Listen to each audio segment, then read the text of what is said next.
Carta de Paulo aos Efésios, capítulo 3, versículo 20 e 21, eu leio na Nova Almeida atualizada, NAA.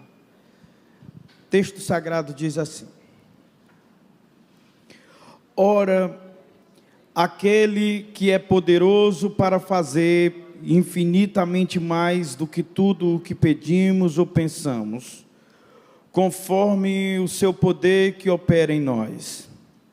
A Ele seja a glória na Igreja e em Cristo Jesus, por todas as gerações, para todos sempre. Amém. Glória a Deus por essa palavra. Meus irmãos, o Senhor trouxe essa palavra ao meu coração, vivificou. Esses dias, nesse contexto do fim de outubro, nós celebramos a Reforma Protestante. Nós temos muitos eventos acontecendo já nesses dias, até o dia 31 de outubro, quando é exatamente o dia que marca o ano e o dia em que Martinho Lutero, em 1517, afixou nas portas do Templo de Wittenberg as suas 95 teses. E a partir daquele dia, um marco eclode um grande movimento de reforma espiritual, doutrinária, eclesiástica da Igreja de Jesus, sobretudo a Igreja Ocidental, a Igreja Europeia, a Igreja, eu diria, do hemisfério norte do planeta. A Reforma Protestante é um movimento difuso, complexo, diversificado, embora a gente tenha em figuras icônicas como Martinho Lutero, Zwinglio e outros importantes reformadores o protagonismo desse momento inicial, mas a grande realidade é que foi um movimento que acontece praticamente simultaneamente em muitos países, muitas nações, em muitos contextos, de modo que grandes homens e mulheres de Deus foram usados para esse importante movimento de retorno às Escrituras, de retorno à verdade do Evangelho de Jesus Cristo.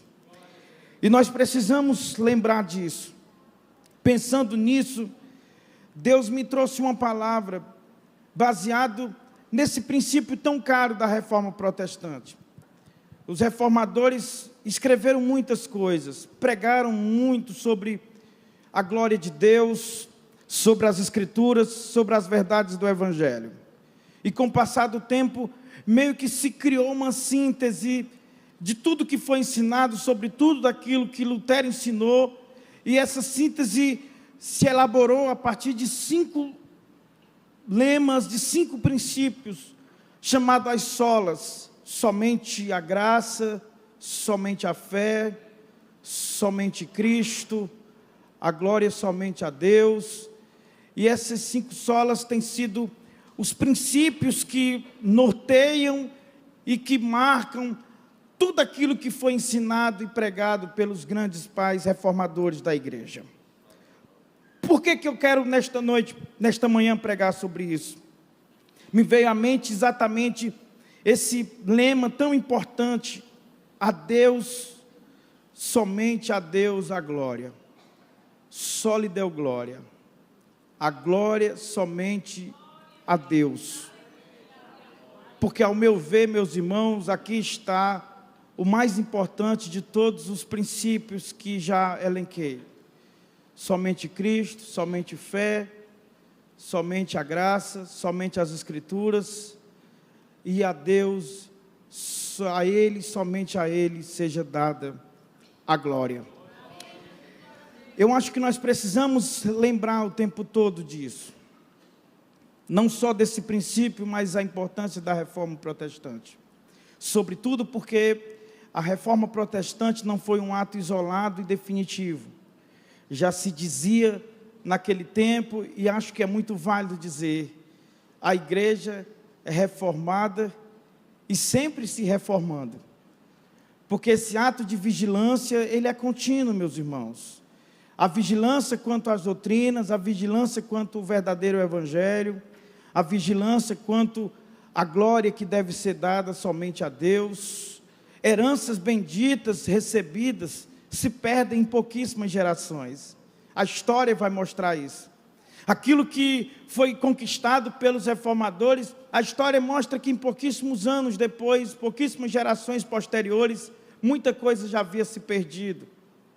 E ao meu ver, nós temos pelo menos 3 grandes desafios quando nós falamos desse contexto mais geral da reforma, sobretudo no tocante à glória que deve ser dada exclusivamente a Deus.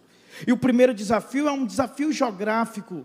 O mundo, o epicentro do cristianismo mudou.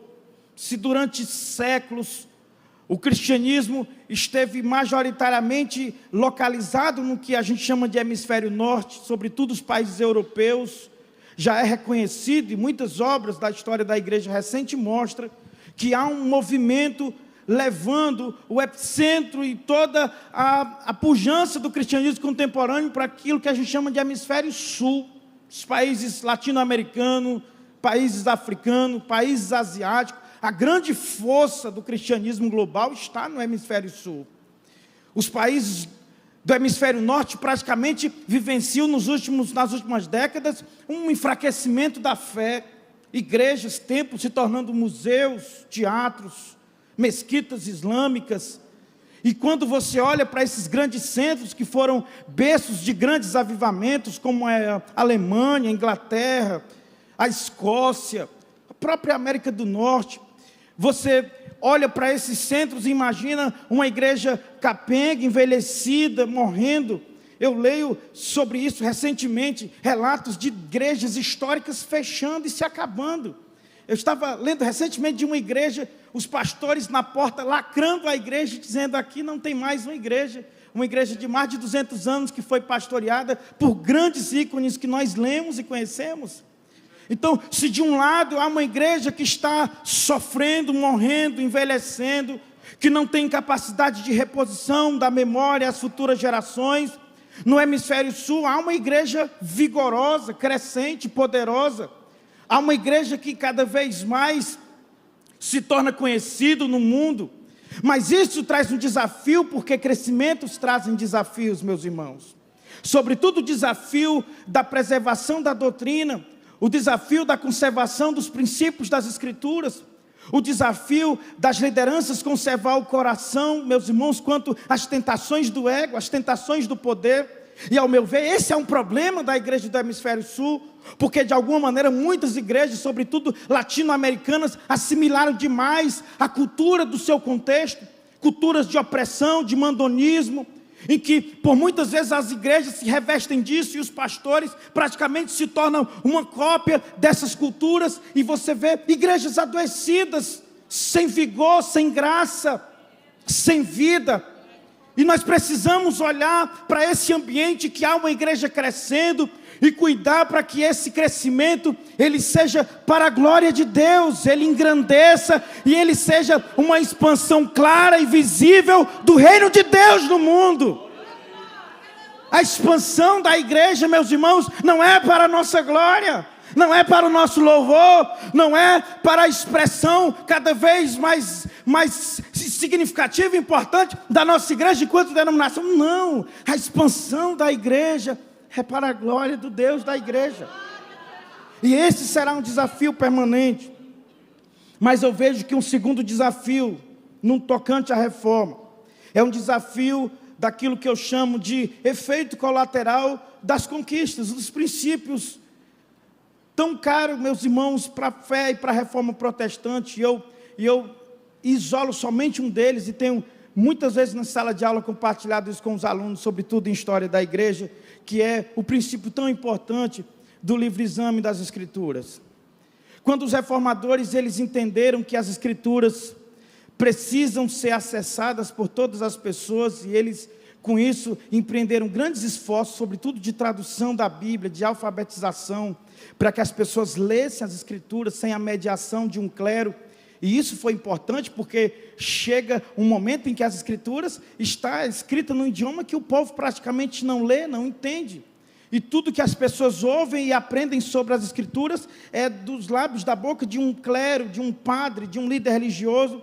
E uma das grandes batalhas dos reformadores foi fazer a Bíblia chegar na mão de todos. Todos leem a Bíblia, todos leem na sua língua. É daí que tem a explosão de traduções da Bíblia como fruto dessa iniciativa que foi primeira de Lutero, quando traduz a Bíblia para o alemão. Mas eu percebo que isso tem um efeito colateral, que é um desdobramento indesejado, mas que por vezes acontece. Porque coisas boas, meus irmãos, que por muitas vezes é uma bênção, é uma fonte de graça e de vida para uma geração, anos seguintes pode se tornar uma maldição, dependendo de como trata aquilo, dependendo de como você lida aquilo. Porque o livre-exame se torna, ao longo do tempo, uma espécie de livre interpretação. Você tem hoje interpretações da Bíblia para todo gosto. Meus irmãos, a gente ouve, lê e vê bizarrices na grande rede, que você fica sem acreditar. Como é que alguém abre a Bíblia e acha que a Bíblia está dizendo isso? Como é que alguém interpreta a Bíblia dessa forma? E são pessoas que exercem influência, às vezes líderes que arrebatam multidões. Não estamos falando, por vezes, de uma voz isolada, silenciada, sabe? Um cantão em um determinado interior do país, que só ele e sua família ouvem. Não, às vezes falamos de lideranças que se reportam a milhares de pessoas todas as semanas, estão literalmente introjetando engodos, enganos, falseando o evangelho, falsas doutrinas, heresias se espalham, meus irmãos, como um rastilho de pólvora por esse país. Todo mundo se acha doutor da Bíblia, todo mundo se acha um intérprete das Escrituras, e ele abre a Bíblia, interpreta do seu jeito, e às vezes aquilo que ele diz é conveniente para determinados ouvintes, e aí arrebatam aquelas pessoas, atraindo aquelas pessoas, e precipitando essas pessoas no engano, e consequentemente na morte e no inferno. Porque seguir falsas doutrinas é seguir para o inferno. É muito dura essa palavra, né, meus irmãos? Mas é a palavra de Deus. E nós vamos pregar a palavra de Deus nessa igreja. Portanto, esse é um desafio, meus irmãos, que sempre teremos. Conquistas que mal administrada, a má gestão de uma conquista pode se tornar um problema no futuro. Mas temos também um terceiro desafio, que é o desafio de perdermos aquilo que fomos ao longo do tempo conquistando. E ao meu ver, o maior deles é essa consciência clara da glória somente a Deus. Porque nós somos o tempo todo tentados a atrairmos para nós a glória que deveria ser somente de Deus. E fazemos isso de muitas maneiras, seja numa concepção equivocada da fé e da graça, em que elevamos nosso papel e o que fazemos e o que entregamos a Deus como algo tão valioso, que é em função disso que temos o que temos e que recebemos o que recebemos. Eu percebo cada vez mais esse discurso, meus irmãos, no meio da igreja, nos hinos. A gente escuta hinos que são louvores às pessoas. É praticamente autoelogio, é autoglorificação, é autolouvor. Oh, meus irmãos, como temos ouvido hinos que falam muito mais de nós. Nós estamos no centro. Deus está literalmente sendo colocado na periferia da espiritualidade da vida de muitas igrejas. Falamos, sabe, de triunfos, esse sentimento bélico de que Deus vai nos fazer vencer, nossos inimigos vão ficar humilhados, nos vendo glorificados, exaltados, maravilhados. Afinal de contas, nós somos as coisas mais importantes do universo. Mentira! A coisa mais importante do universo chama-se Jesus de Nazaré, igreja. Você não é a coisa mais importante do universo. E a gente vai precisando o tempo todo e calibrando nossa fé, nossa teologia, nossos hinos, para não resvalar, meus irmãos, nesse pecado gravíssimo que é tentar trazer para nós a glória que não deve ser de homem, de instituição nenhuma, de pastor nenhum, somente a Cristo. Seja a glória por todas as gerações, para todos sempre. Quantos adoram Jesus esta manhã e podem glorificá-lo? Aleluia! Mas nós também atraímos a glória para nós, no denominacionalismo, no culto à nossa própria denominação, na ostentação, no poder desenfreado, na glória humana que embebida, meus irmãos, de um ego inflado. agora coloca-se no centro das coisas e Cristo fica renegado a um segundo plano. É assim que muitas igrejas são, muitos pastores são, verdadeiros deuses e ídolos erguidos diante de uma comunidade, falando como se fosse a própria expressão da divindade para aquela comunidade. E nós precisamos confrontar isso, porque a glória é somente de Deus. Gente morreu da pior forma porque ousou tocar nessa glória. Ela é só de Deus, ela é somente de Deus. Não ouse um pobre mortal tocá-la, desejá-la, aspirá-la, querê-la. Ela não pertence a nós, ela não pertence a esta igreja, ela não pertence a essa denominação. Por mais maravilhosa e gloriosa que seja essa história centenária, a glória ainda pertence única e exclusivamente a Jesus Cristo, o Senhor e Salvador da igreja. É isso que Paulo fala nesse texto, meus irmãos. Nessa carta, Paulo intencionava ensinar aos cristãos quem eles eram em Cristo, as bênçãos espirituais asseguradas pela obra de Cristo, o ideal da vida cristã. Quando a gente lê a carta de Efésios, uma leitura atenta, nós vamos perceber que a carta é dividida em duas partes. Nós temos, no final de cada uma dessas partes, uma aplicação prática que o apóstolo Paulo faz. Os textos que nós lemos, dos versículos 20 e 21 de Efésios 3, é como se fosse o ponto mais alto de um discurso doutrinário sobre a salvação em Cristo e as bênçãos que evidenciam esta salvação. Paulo faz um grande discurso desde o capítulo 1, capítulo 2, ele entra pelo capítulo 3 e termina no final do capítulo 3, praticamente elevado às alturas e glorificando ao único Deus, o Salvador da igreja. Eu acho tão maravilhoso porque nesta carta, Paulo sublinha a pessoa de Cristo. Esta é uma carta em que Cristo é o centro dela, desde o primeiro versículo até o último. Paulo reserva nesta carta a Cristo o louvor e adoração por quem Ele é e pelo que Ele fez por nós, a salvação que Ele nos deu. E agora eu chamo a atenção da igreja para o versículo 21 desse texto. E foi aqui que o Senhor trouxe ao meu coração uma palavra vivificada, porque sai da boca de Paulo e ele transforma isso em letras na carta que manda para esta igreja. Estas palavras: a Ele seja a glória na igreja. Foi isso que chamou a atenção. Paulo não diz somente a Ele seja a glória. Paulo diz a Ele seja a glória na igreja. E aqui é o ponto que Deus despertou a minha mente e o meu coração para uma palavra à igreja nesta noite. A Cristo seja a glória na igreja. Na igreja. E quando Paulo fala disso, eu gostaria de, pelo menos, observar dois destaques nessa palavra do versículo 21. E o primeiro destaque recai sobre a dignidade e o merecimento de Cristo em receber toda a glória. Paulo é claro, a Ele, somente a Ele seja a glória, por todas as gerações, para todos sempre. Paulo está falando da glória dele, da glória que deve ser exclusiva dele. Afinal, ele tem todo o poder, e Paulo fala disso. Paulo fala disso no versículo 21, mostrando o poder que ele tem de fazer mais do que pensamos, mais do que pedimos. Mas Paulo não fala só aqui. Paulo fala já desde o início da carta, no versículo 19 ao 23 do capítulo 1. Paulo já começa a retratar o poder de Cristo.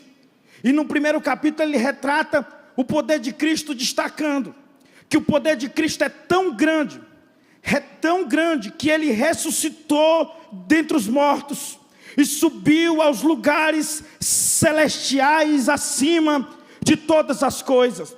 Quando Paulo diz a Cristo seja a glória para sempre, Paulo justifica dizendo: a Ele seja a glória, porque Ele é o Deus Todo-Poderoso. Ele é aquele que nos salvou, Ele é aquele que foi morto, mas ressuscitou em glória, subiu aos lugares celestiais, e agora está acima de todas as coisas. Ele é digno de glória. Não há Deus como Ele, não há Senhor como Ele, não há humanos comparado a Ele, não há profetas que se assemelham a Ele. E aí, quando chega no capítulo 2, Paulo também falando do poder de Jesus, ele diz que Jesus reconciliou judeus e gentios uns com os outros, e agora com Deus está edificando um templo para a sua glória eterna. Quando ele chega no capítulo 3, ele agora diz algo maravilhoso. Nós lemos isso. Ele diz: esse poder é infinitamente maior do que tudo que está à nossa disposição, vai muito além de tudo que pedimos ou pensamos. Ora, como todo poder pertence a Ele, portanto, a Ele também seja a glória, a Ele seja a glória para sempre. Meu irmão, minha querida irmã, esse Cristo que nós adoramos é o Todo-Poderoso. Ele está elevado acima de todas as criaturas. É o Filho amado do Pai, herdeiro de toda a riqueza do Pai. Toda a glória do Pai é destinada a Ele. Não sei se você reconhece isso, mas os seres celestiais já reconhecem. João viu esta cena. Anjos, serafins, querubins, anciãos, todos à sua volta o cercando e dizendo: digno é o Cordeiro de receber para si a glória, a honra, o poder, porque por meio do seu sangue Ele comprou para Deus povos, tribos, nações. Esse é o Jesus que nós adoramos esta manhã.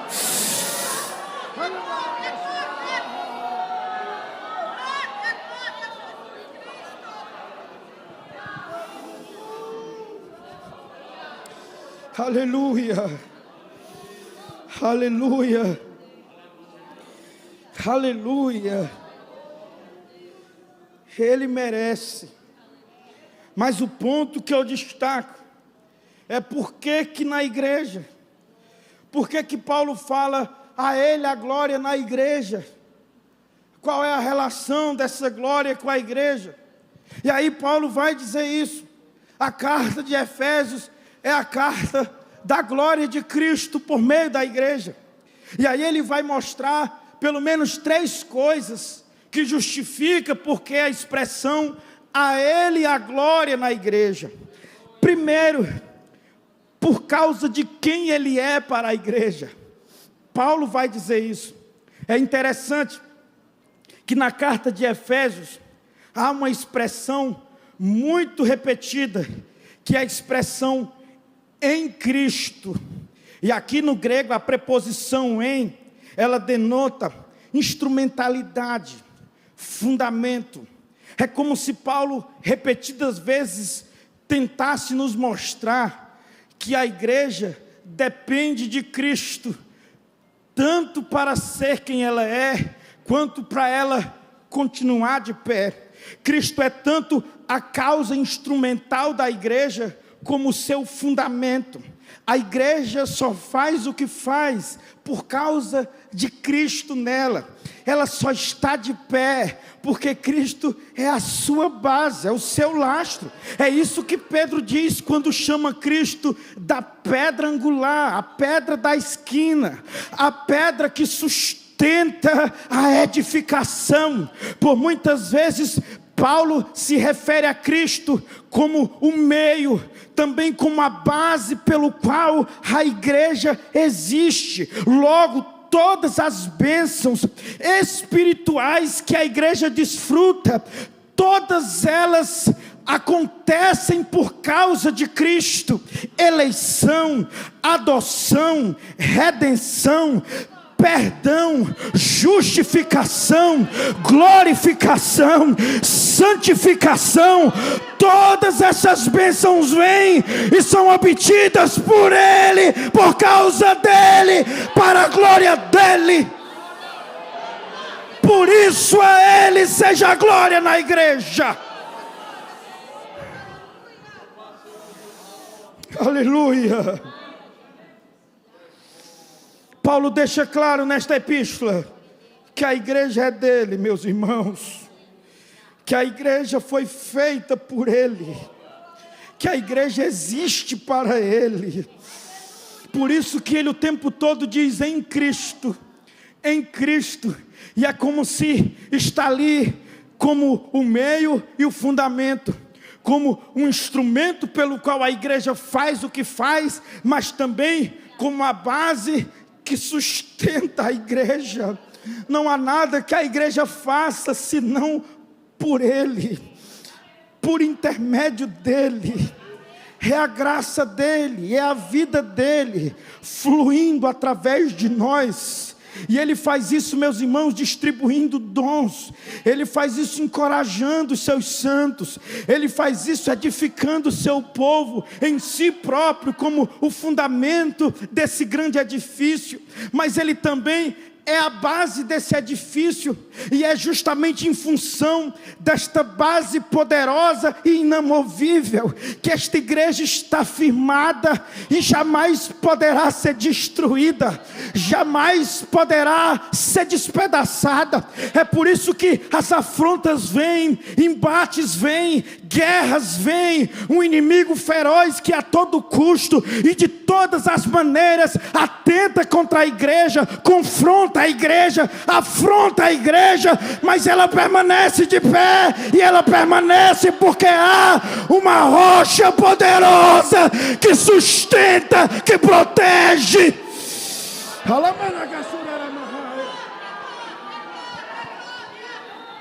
Por que a Ele a glória na igreja?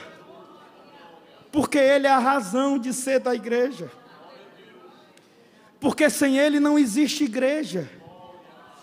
Porque sem Ele, isso aqui perde o sentido, perde a cor, perde a graça. Se Ele não se apiedar de nós e não comparecer à reunião, não tem nem culto, não tem nem alegria, não tem nem razão de ter saído de casa cedo, sem tomado café ainda, e vindo para cá, porque tudo aqui é por Ele, é por causa dEle. Aleluia, aleluia. Eu acho tão lindo quando Paulo expressa isso, dizendo porque dEle, porque por Ele e para Ele. O que Paulo está dizendo, Ele é a fonte, Ele origina tudo, por Ele, Ele é a causa instrumental de tudo. Tudo que acontece, acontece porque Ele faz acontecer, mas também para Ele, Ele é a destinação, Ele é a finalidade, Ele é o motivo de estarmos aqui. Só terá valido a pena chegar esta manhã aqui, se tiver sido por causa dEle, para a glória dEle, para o louvor dEle. Se esse é o teu motivo, se esta é a tua razão, pode adorá-lo. Ele está nesta casa, Ele se agrada do louvor da sua noiva esta manhã.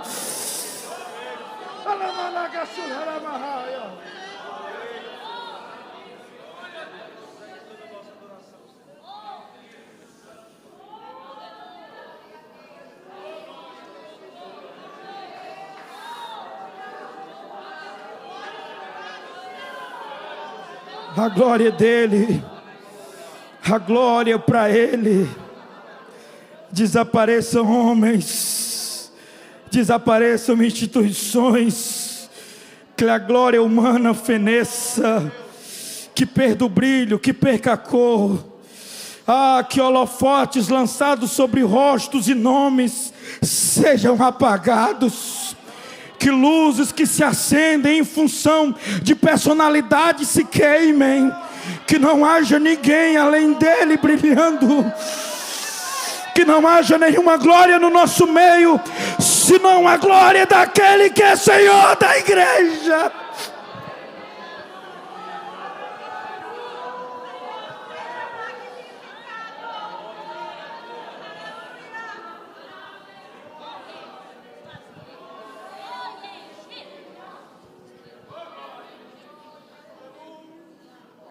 É por isso que ídolos são quebrados todo dia nesse país. É por isso que gente grande tomba todos os dias. Porque ninguém pode ousar subir no trono e receber uma glória que pertence somente a Ele. Oh, meus irmãos, a igreja é dele. Nós chegamos e passamos. Pastores vêm e vão, líderes chegam e depois não estão mais. O único ponto fixo dessa história é aquele que é o alfa e o ômega, o princípio e o fim. Ele estava no dia que lançou a pedra fundamental e estará no dia que esta mesma igreja será recebido em glória por Ele mesmo na glória, porque Ele é o único ponto que não muda. Ele é aquele que não passa, é aquele que não envelhece.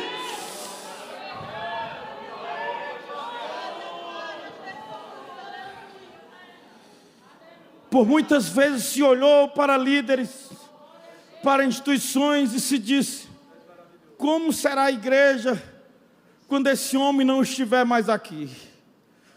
Como será a igreja sem esta geração? Aí ele olha de cima e diz: será a mesma de sempre, porque eu sou o Senhor da igreja.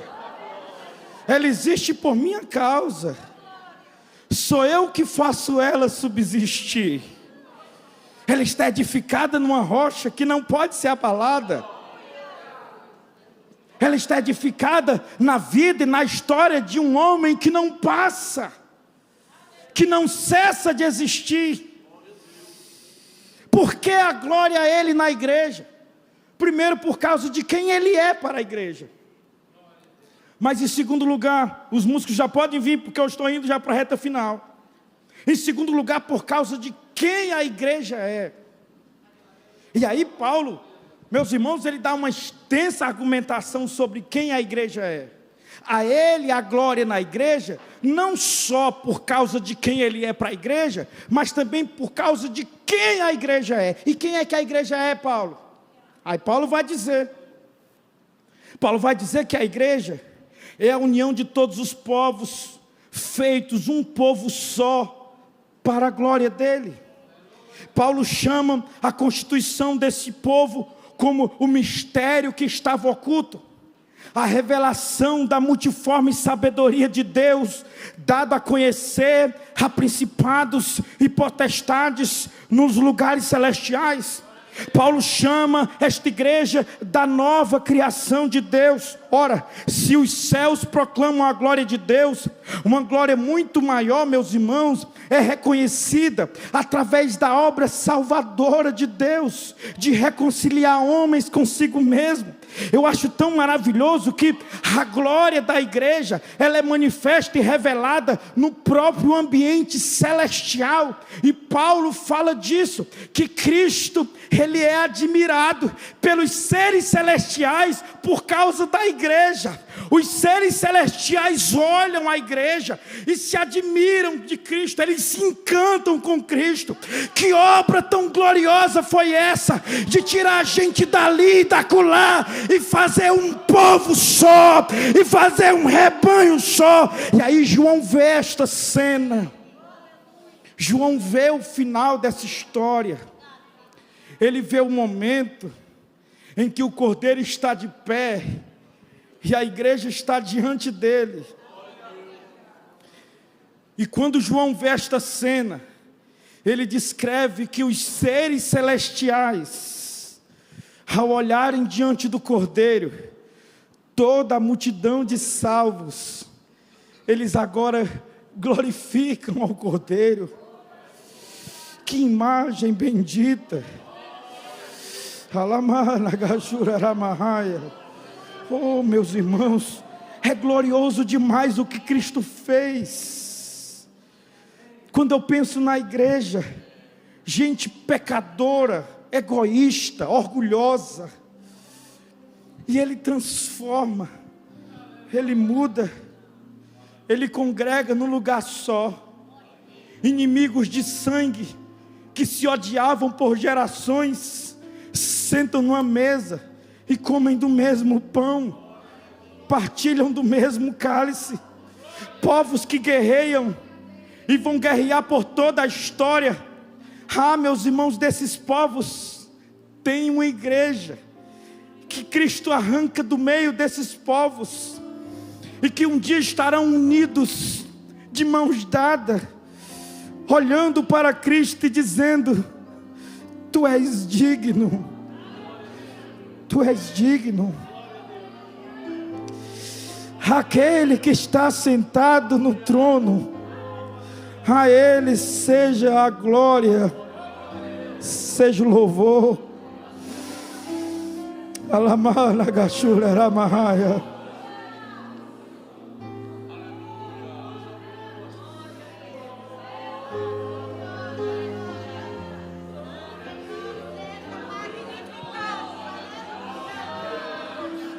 A igreja é o esplendor da glória de Deus. A multidão dos salvos é o reflexo da mais maravilhosa glória de Deus. Mas por último, a Ele seja a glória na igreja, não só por causa de quem Ele é para a igreja, por causa do que a igreja é, mas também por causa da razão de ser da igreja. O motivo pelo qual estamos aqui hoje, o motivo pelo qual fazemos o que fazemos. E Paulo diz isso nos Efésios, capítulo 1, versículo 11 e 12. Ele diz: nós como igreja existimos para a glória de Deus. Ele diz isso em Romanos 9, 23, que somos vasos de misericórdia, escolhidos para manifestar a riqueza da glória de Deus.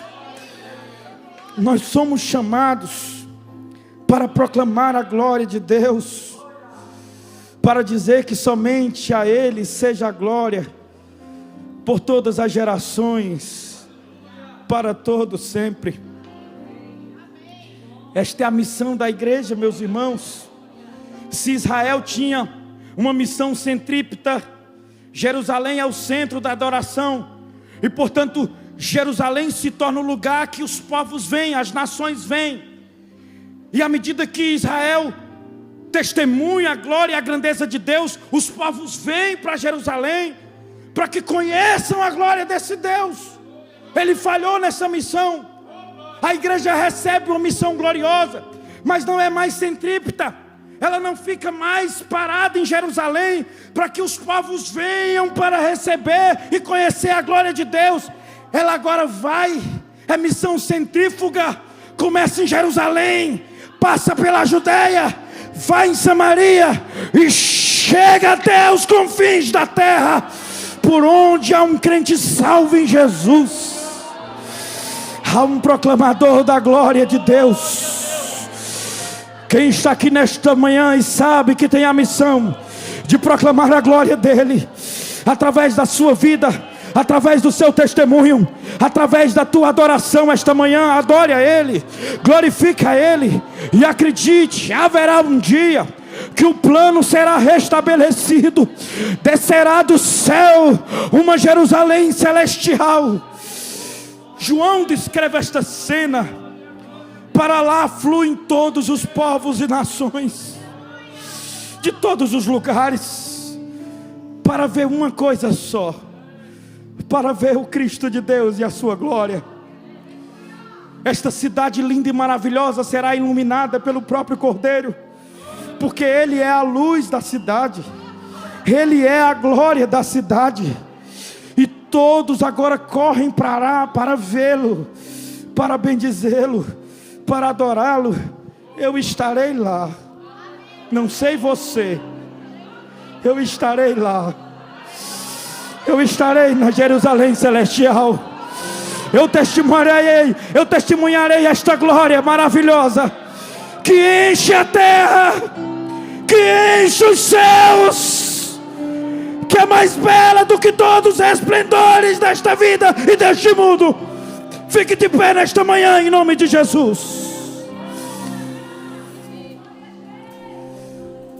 Enquanto os meus irmãos ministros de louvores da igreja adoram o Senhor como hino, eu quero saber aonde tem uma pessoa aqui esta noite, nesta manhã, que deseja receber do Senhor reconciliação, perdão, uma vida nova para glorificar a Cristo e viver para a glória dEle. Aonde tem uma pessoa que deseja viver para a glória dEle, não mais para si, não mais para os seus desejos pessoais, egoístas. Saia da onde você está agora, em nome de Jesus. Este é um apelo de vida para você. Este é um apelo de salvação para você. Aonde está uma pessoa aqui esta manhã, que ouvindo esta palavra decide agora: eu vou viver para a glória dEle, eu vou viver para louvor dEle, eu vou viver para exaltar o nome dEle. Saia da onde você está e venha.